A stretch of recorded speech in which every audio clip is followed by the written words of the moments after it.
ಮಂದರಿ ಸರ್ಪಿಣಿ ಎಂಬ ಹೆಸರುಳ್ಳ ಬಿಳಿ ಹೇನೊಂದು ಬಲಿಷ್ಠ ರಾಜನೊಬ್ಬನ ವಿಶಾಲವಾದ ಮಲಗುವ ಕೋಣೆಯಲ್ಲಿ ವಾಸ ಮಾಡುತ್ತಿತ್ತು. ಆ ಹೆಣ್ಣು ಏನು ರಾಜನ ಸುಂದರವಾದ ಮಂಚದ ಮೇಲೆ ಹಾಸಿದ ಹಾಸಿಗೆಯ ಮೂಲೆಯಲ್ಲಿ ತಂಗಿತ್ತು. ಪ್ರತಿದಿನ ದೊರೆಯು ಗಾಢ ನಿದ್ರೆಯಲ್ಲಿರುವಾಗ ಹೇನು ಅವನ ರಕ್ತವನ್ನು ಸ್ವಲ್ಪ ಸ್ವಲ್ಪವಾಗಿ ಹೀರುತ್ತಿತ್ತು. ಅದು ಹಾಸಿಗೆಯ ಮೇಲೆ ಹಾಸಿದ ಹಾಸಿಗೆಯ ಮೂಲೆಯಲ್ಲಿ ಬಚ್ಚಿಟ್ಟುಕೊಳ್ಳುತ್ತಿತ್ತು. ಒಂದು ದಿನ ರಾತ್ರಿ ಅಗ್ನಿಮುಖ ಎಂಬ ಹೆಸರುಳ್ಳ ತಿಗಣೆಯೊಂದು ದೊರೆಯ ಮಲಗುವ ಕೋಣೆಯೊಳಕ್ಕೆ ಅಡ್ಡಾಡಿಕೊಂಡು ಬಂತು. ಹೇನು ಅದನ್ನು ನೋಡಿ, ಇಡೀ ಮಲಗುವ ಕೋಣೆ ತನ್ನದೊಬ್ಬನ ಸೀಮೆಯಾಗಿರುವುದರಿಂದ ನೀನು ಹೊರಹೋಗು, ಇದು ನನ್ನ ಜಾಗ ಎಂದಿತು. ಅತಿಥಿಗಳೊಂದಿಗೆ ವಿನಯವು ಬೇಡವೇ? ಇಂದಿನ ರಾತ್ರಿ ನಾನು ನಿನ್ನ ಅತಿಥಿ ಎಂದಿತು ತಿಗಣೆ.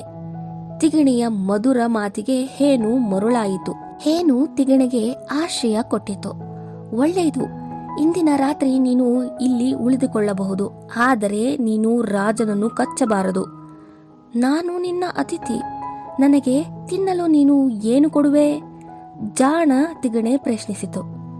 ರಾಜನ ರಕ್ತಕ್ಕಿಂತಲೂ ಉತ್ತಮವಾದ ಆಹಾರವನ್ನು ನೀನು ನನಗೆ ಕೊಡಬಲ್ಲೆಯಾ? ಒಳ್ಳೆಯದು, ನೀನು ರಾಜನ ರಕ್ತವನ್ನು ಸದ್ದು ಮಾಡದೇ ಹೀರಬೇಕು.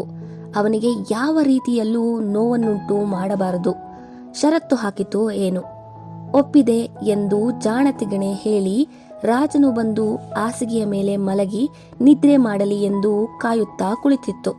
ರಾತ್ರಿಯಾಗುತ್ತಿದ್ದಂತೆಯೇ ರಾಜನು ಮಲಗುವ ಕೋಣೆಗೆ ಬಂದು ಹಾಸಿಗೆಯ ಮೇಲೆ ಮಲಗಿ ನಿದ್ರೆ ಮಾಡಿದ.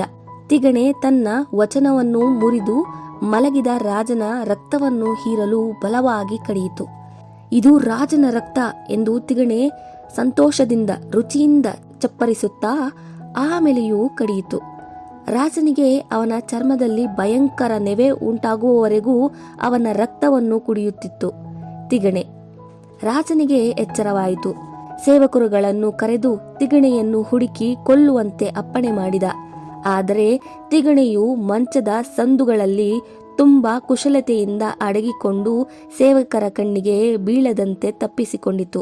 ರಾಜನ ಸೇವಕರು ಅದಕ್ಕೆ ಪ್ರತಿಯಾಗಿ ಹಾಸಿಗೆಯ ತುದಿಯಲ್ಲಿ ಹೇನನ್ನು ಕಂಡು ಹಿಡಿದರು.